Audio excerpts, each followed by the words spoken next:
Support for this episode comes from Modern Football Technology. Modern Football Technology provides real-time opponent tendencies and self-scout while eliminating manual data entry into Huddle, DV Sport, and Exos.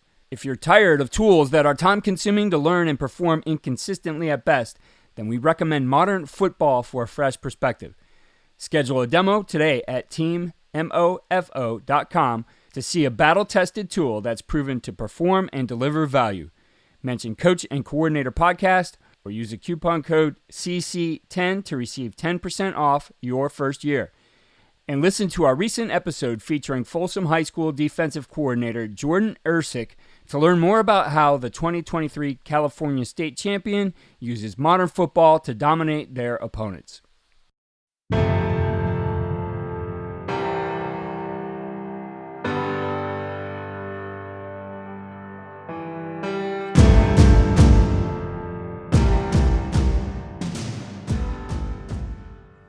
Those little things, whether you're playing a team that might be a lopsided game, you might go in and the game's not going to be close, but if you let those things slide and you let bad habits be created of not paying attention to those details, not taking pride in those details, that's one day going to get you beat. That's part of our message, is that the details today are going to make a difference way down the road, and it's probably when you least want them to show up is when they're going to show up. Today's episode is from our archives. It's one we recorded in 2019 with Chris Kappas, who was the 2022 AFCA FCS Assistant Coach of the Year as the defensive coordinator at Austin Peay. The conversations we have had on the podcast with Chris Kappas have always been impressive. He has shown his ability as a coach on both sides of the ball, being named the Football Scoop D3 Coordinator of the Year in 2015, while he was the defensive coordinator for national champion Mount Union, leading a top defense in the country. The following year, he led a top offense in the country, switching sides of the ball for Mount Union in another national championship. He then moved on to be the defensive coordinator for Austin Peay in 2021, finishing his stint there with the 2022 FCS Assistant Coach of the Year honors. Following the season, he accepted the head coaching position at Louisville High School in Ohio, bringing him closer to home. In this episode, Coach Kappas joined Coach and Coordinator to talk about how his year coaching offense helped his defense and how attention to detail is so important in everything his units do. What you see on tape is a direct reflection of what you teach and how you teach. Video is important, but if you don't teach well, you're not going to like what you see on your video. First Down Playbook has been helping coaches teach better for 13 years. It allows you to present installs, playbooks, and practice cards in half the time with NFL quality. Coaching tools like video pairing, a player app, practice schedules, and wristband sheets have made First Down Playbook a program management system with everything in one place. If you're in a position of leadership with your football program, receive a free 1-week look at First Down Playbook. Call them at 512-814-6158 or visit them on their website or social media. Mention Coach and Coordinator Podcast or use the coupon code COACH24 to receive a $100 discount off the normal $700 First Down Playbook team membership price. Links and the phone number are in the show notes. I'm excited to be joined today by the defensive coordinator at Mount Union, Chris Kappas. Chris, great to have you here. Thanks for having me back. Always a pleasure. So, Chris, I just get confused as I was starting there. All right, what side of the ball is he on now? Because I think the first time we had you on, you were, football scoop, defensive coordinator of the year, national champions. And then the next time I had you on, you're national champions. I think you're offensive coordinator, finalist for Football Scoop Award. Now you're back to the defensive side. So my head's spinning with the changes you're making, Chris. Well, it's I've had some fun opportunities that I think a lot of people would pay a lot of money to have a chance to bounce back and forth or be able to call some plays on the opposite side of the ball, and certainly learned a lot about football, learned a lot about myself, and certainly looking forward to being back on the defensive side though. Yeah, and that was something we talked about last time, is having made that transition to offensive coordinator, what you were looking at, how you saw the game a little bit differently, what you learned. And so now having that experience coming full circle back to the defensive side of the ball, what are some of the things that you picked up on or learned from that maybe you didn't completely see when you were a defensive coordinator the last time? I think whenever you look back, anytime at any point in your coaching career so far, I'm kind of going into my, I think, 11th year of coaching. You look back a few years back and you think, oh man, I was just such a young, naive coach at times. So even just looking back a few years ago at defense, I think you come so much full circle and mature a lot more, and you understand really the things that are important. But going to offense was a great experience for me. I think we changed a little bit from year 1 to year 2 on offense, for the better, and some stats got better and some stats got worse. So I think if I was gonna be on offense again, I think we would move forward and make some changes again. But going back to defense, I think I learned a lot from being on offense and seeing the way people present themselves defensively. I think I was doing some things defensively that I might, not do anymore because I thought it was cute. I thought it was, confusing maybe to the offense for some looks that we were given or some things that we were doing. But when you see those type of things offensively from an offensive eye, you kind of laugh at yourself saying, man, that wasn't as good as what you thought it was. So, it's a humbling experience to go to the other side and have to see some different defenses, but it's a great learning experience. And I think it's only going to help me moving forward here next year on defense again. And making that change, I know the last time we talked about how having been on defense, now coming to offense helped you a little bit as a play caller, that you could see some things defenses were trying to do. So especially now we keep evolving offensively and looking for the next answer. So maybe you saw a lot of spread RPOs and stuff like that. Now more and more people getting into like 11, 12, 21 RPOs and those types of things. Are there any of those things that you looked at or started to see on film or maybe brought into what you were doing offensively that now you figured out, okay, I got to have an answer for this on defense? Yeah, absolutely. And that's kind of where our defense was always kind of built as a starting point to be able to give ourselves some help on the RPOs, no matter what kind of coverage we were in or what personnel we were in. But I think I certainly kept note, and I have a notebook full of defensive ideas that I saw that whether it was just watching teams on tape defending other teams that they had played leading up to our game, or how teams defended us and some of the stuff that we were trying to do that we thought was going to be really good going into the game, and they made some adjustments that I'm certainly, kept a notebook of, because I, whether I anticipated it or not, I thought this day might come where I'd be going back to defense. So certainly kept some ideas and learned some things that I think that can help us moving forward, defending the RPOs and the different, the different things of tempo and I think I found a lot of twists and stuff that I'd never seen before, but really gave you some headaches trying to figure out how to block them or how to get the ball down the field or read a certain person in an RPO. So again, it was a learning experience and I think making that transition and knowing it could happen that I could go back, I kind of kept that idea door open of taking notes on both sides of the ball. As you sit in this position now, having really been on both sides of the ball recently, now going back to the defensive side of the ball, and you see the game evolving, are there any certain aspects of football right now, whether it's offensive football or defensive football, that you see as opportunities, maybe that you wouldn't have before had you just remained on one side of the ball?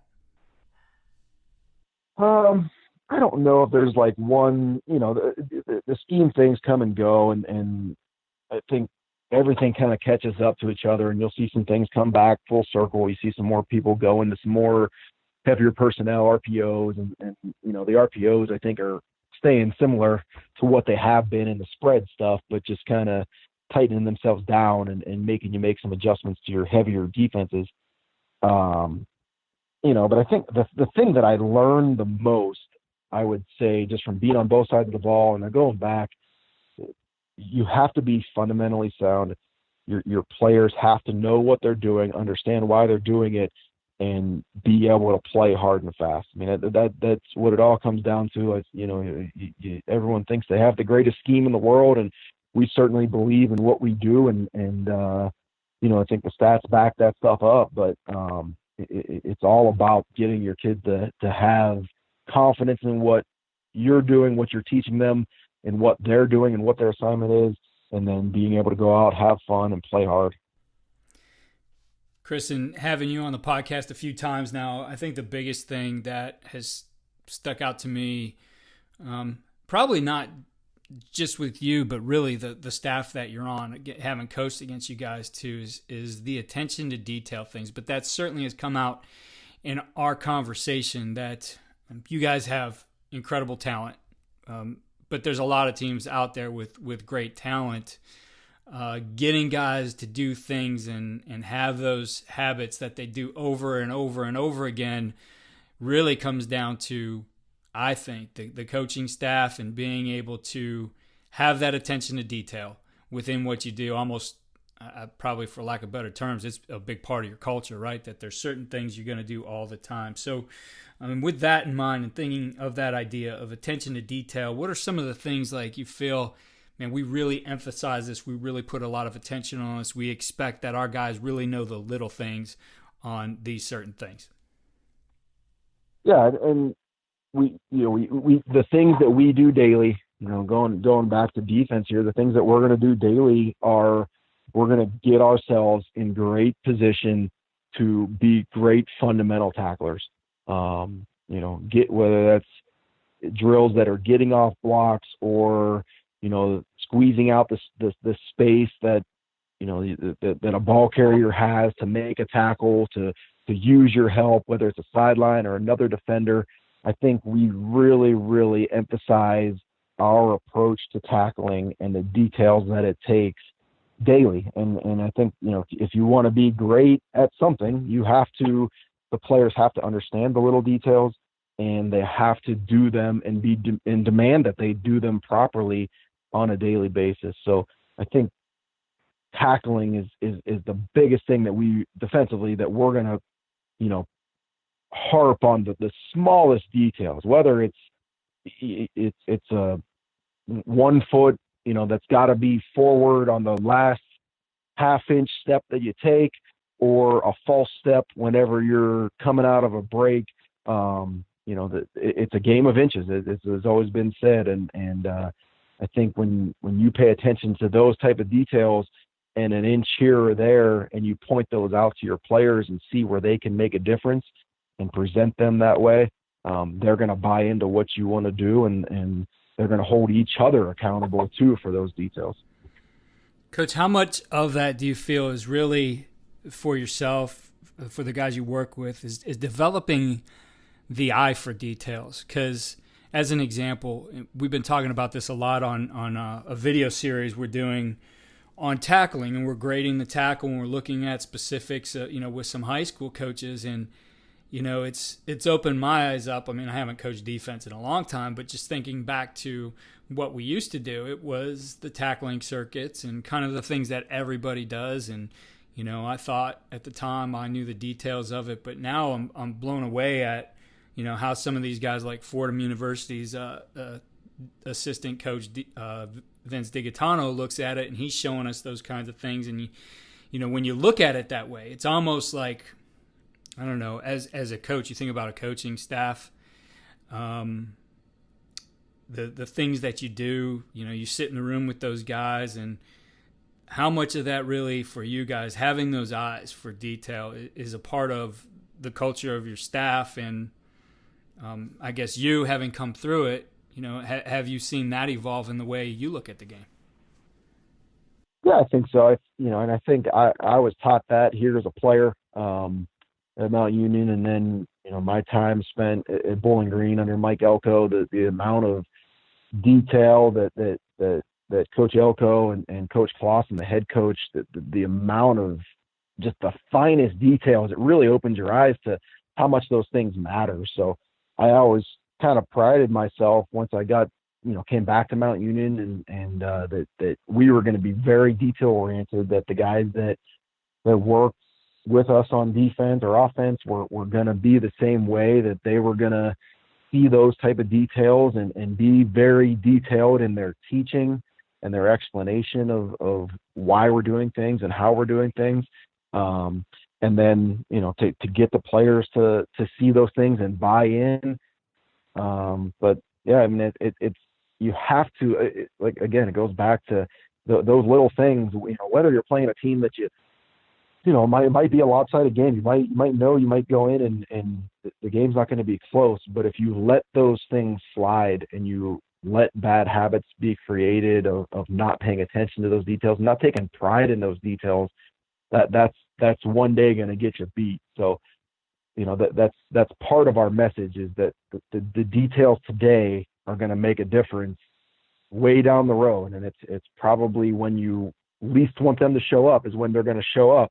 And, sometimes that happens. And there's some things that we did last year in the championship game. We came up a little bit short, but some little details that we didn't mess up all year that for one reason or another, we kind of slipped a little bit on maybe an alignment or an approach to tackling. And so we got to do a better job of it and continue to look at ourselves in the mirror and try to reevaluate how we teach things and make sure our guys understand the importance of those details.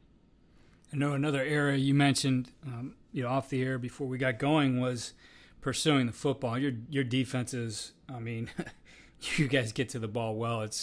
It gets to be stifling. I mean, to try to find space in your defense to move the football is very difficult at times.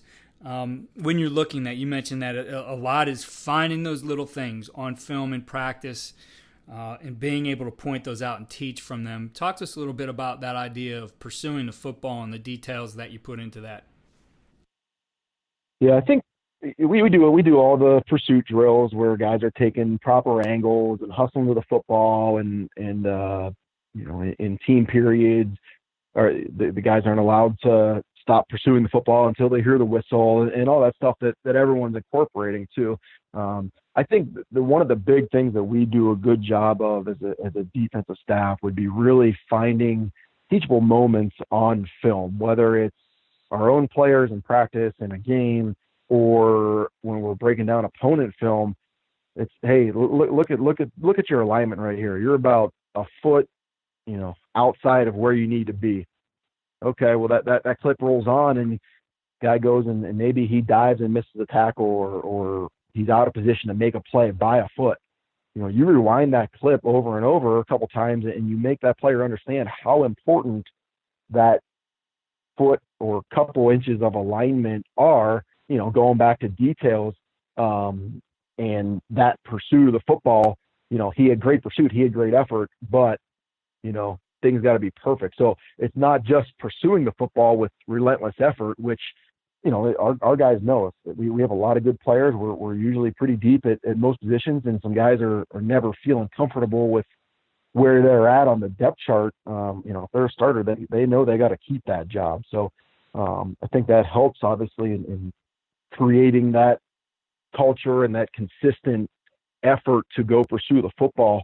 But finding teachable moments of why we need to pursue, and I think the classic one that shows up a lot, and whether you watch your own team or not, or, you're watching an opponent film or something, you'll see a guy that the ball's in the air and it's a DB, maybe the opposite side safety that he saw the ball thrown and he didn't quite turn and run to where the ball was going to go. Well, that ball gets batted up in the air. And if he would have ran there, the ball probably would have landed in his, right in his hands, but he kind of started jogging towards the football and it was a missed turnover opportunity. So I think understanding those types of scenarios, pointing those things out on film, and then making sure that those are harped on when they happen in practice. All the DBs better be sprinting towards the football when it's thrown, because you never know if a guy's going to miss a tackle, if the ball is going to get batted up in the air. The guy might lateral it to somebody and nobody else is there to tackle him. So pursuit is a huge thing, and it comes down to holding each other accountable, holding the guys accountable. But our guys buy into it, and we got guys that love football and love to do it. But they know that if they're not doing it, someone else will, and that's the fun part about coaching these guys. As coaches, we know that some of the biggest hurdles to our team's success can come from off the field. Your team needs support to tackle the endless list of expenses, uniforms, training equipment, travel, and more. But raising that money can feel like a full-time job. Thankfully, there's Vertical Raise.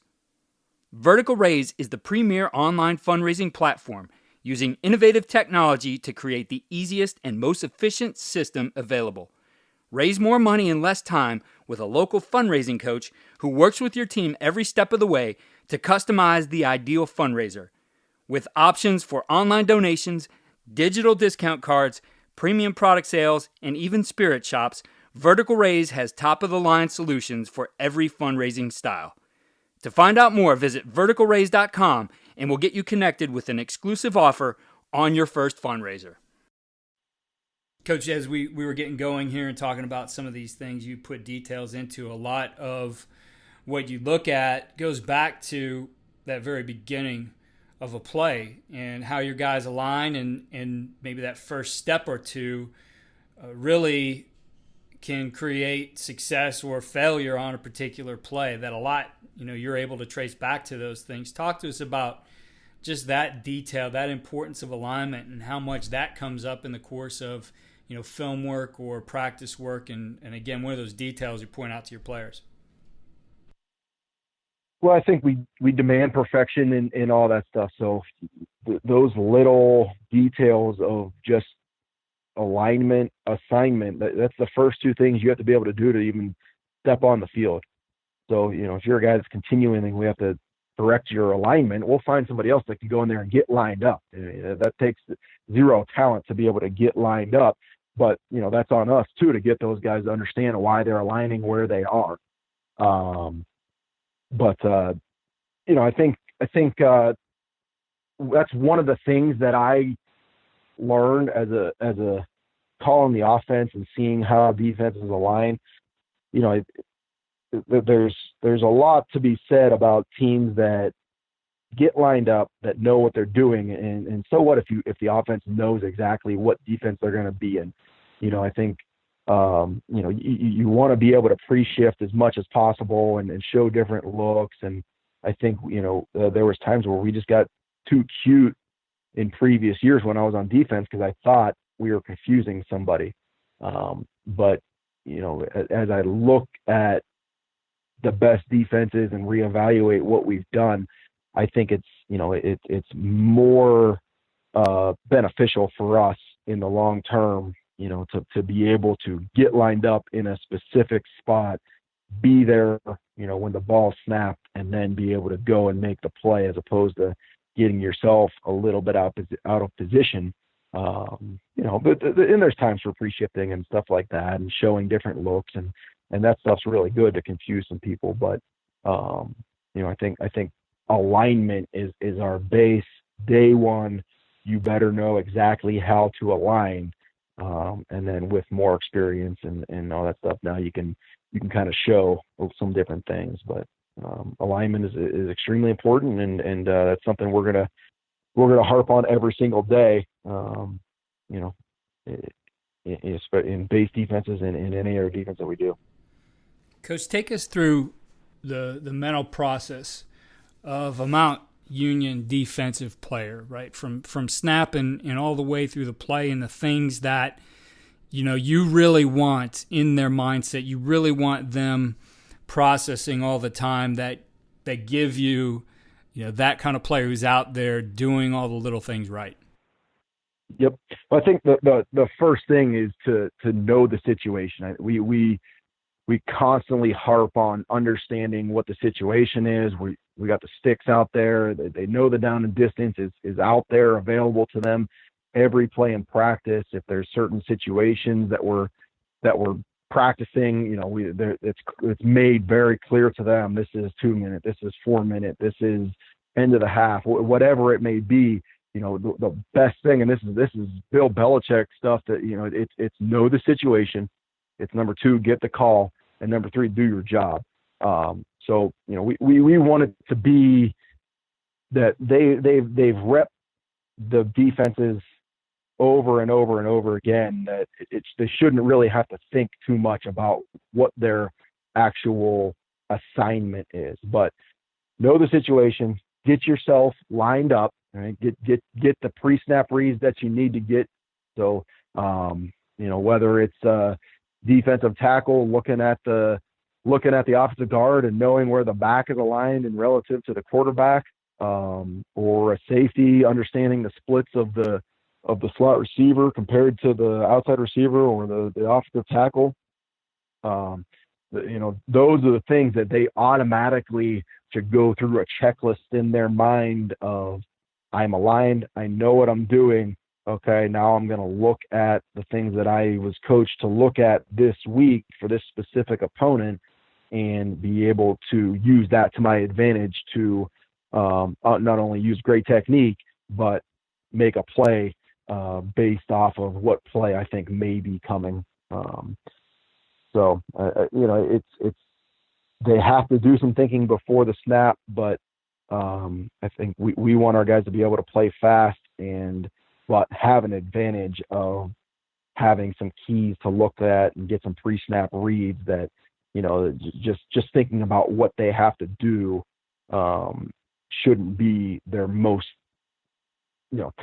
time consuming thing about the call before the play is snapped. So, Coach, as you look at both sides of the ball right now, from your perspective, let's take offense first. What's one of the toughest things offenses are doing out there right now that defenses in general have to account for? I know for a long time, for example, that was the tempo, and I think we've kind of moved beyond that for a while now, and we've gone into the RPO rage. But from the offensive side, what things do you think present a defense some of the most problems now in where the game has progressed to?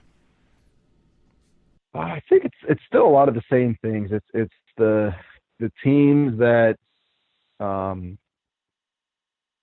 present multiple, I think, formations, present multiple motions, present the things that take up the most time for a defense to prepare for, I think present defenses with the most issues. So, offensively, whether we would have some new little wrinkle every single week that was very inexpensive for our offense to practice, whether it was a wildcat package with 2 or 3 plays or a trick play or, some tempo, or you get 22 personnel in the field and you line up an empty, whatever that is, just to give different looks that throughout a season and throughout, a week of practice, it's really hard to hit all those things as a defense to be prepared for them.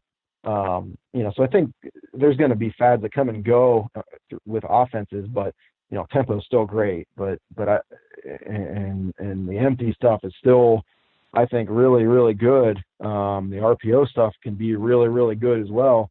But I think the teams that they are who they are, but they're going to build a kind of a list of things that they could do that they also could be decent at, that make defense prepare for more than just the base stuff that they're doing. Because I think that limits the amount of time that you can spend defensively on the base stuff, and it limits the amount of time that you can practice new blitzes or new coverages. So it keeps you pretty simple defensively. On the flip side of that, Again, having been on that other side of the ball the past season and seeing some of the things defenses are trying to do, maybe it wasn't against you, but just some of the things you've seen out there recently. What are some of the things that you feel give offenses the most difficulty? I think anytime a defensive coordinator has in his package the ability to go cover zero and bring everybody, at any time or in certain situations, I think that always keeps you on edge a little bit offensively. There's times where you might invite that and say, all right, I hope they go cover zero here. We're going to check to this. But I think, there's something about a defense that's very aggressive, that'll keep you on your toes a little bit as an offense and keep you a little bit out of rhythm because there's some what ifs and sometimes you're going to have to get out of some bad plays and try to change some plays. So that might get some guys out of rhythm. But I think there's defensive coordinators that were, I love guys that did what they did. They stuck with what they did, and that's me as a defensive coordinator. I believe in what we do. We're going to do what we do. We're not going to create new defenses every week. But I think guys that were unpredictable to me kind of made me a little uneasy and get you out of rhythm again. There's some certain guys that we've gone against every year. It's just you weren't quite sure what they were going to be in. And, you better have some calls that are a little bit more, a little bit better against multiple defenses than maybe one or two specific coverages. So guys that are a little bit unpredictable, guys that can be aggressive at times. So those are some things that going back to defense, I'm certainly keeping in mind that, hey, let's just change it up. And sometimes you have to be a little bit random and bring some heat or call a coverage that you normally wouldn't call, and take some chances just to keep an offensive coordinator on their toes a little bit and get them out of rhythm. Because I think that was the biggest thing for me. I think when we were really, really good, I had a rhythm calling the plays, and then sometimes when we struggled, it was like, oh man, what do I call next? So it was a good experience to kind of see those types of things and now be able to go back and say, all right, here's how we're going to change some things, and these are some things that we're going to be able to do a little differently. Coach, I appreciate you coming back on the podcast, and we'll have you back on definitely when you switch sides again, but hopefully here after the season and talking about another Mount Union National Championship. Thanks, Keith. I always appreciate you having me on. You guys do a great job, and I really enjoy listening to all the different types of guests that you have on there. And certainly can learned a lot of things from guys at all levels that you've had on. So appreciate it again, and certainly look forward to doing it again sometime. Thank you again for listening to the Coaching Coordinator Podcast. Be sure to go to coachingcoordinator.com and follow all we're doing there. Sign up for our newsletter and follow me on Twitter at Coach K. Grabowski.